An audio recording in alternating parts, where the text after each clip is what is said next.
Welcome to Samba Samba. Enjoy the video. You start by preparing the device, so plug the iPad into power and join a stable Wi-Fi network, 5 GHz if available for speed.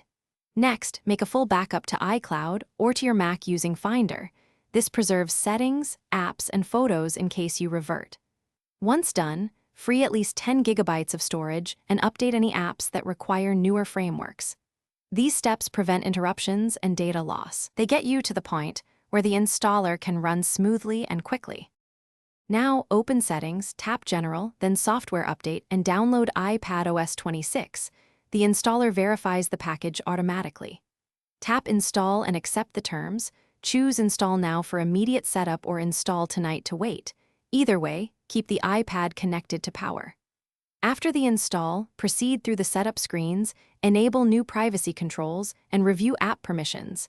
This ensures apps only access what you allow. Make sure to re-enable Face ID or passcode if prompted. These finish by personalizing the home screen and widgets, then configure Stage Manager or multitasking options if you use an external display. These tweaks restore your workflow. Verify the update by checking Settings, General, About. The version should read iPadOS 26 and storage should be healthy. If something goes wrong, start with a simple reboot, then retry the update. If it still fails, connect to a Mac and use Finder's recovery mode to reinstall. One key tip: keep backups until you confirm everything syncs. Thanks for watching. Consider subscribing if we helped you.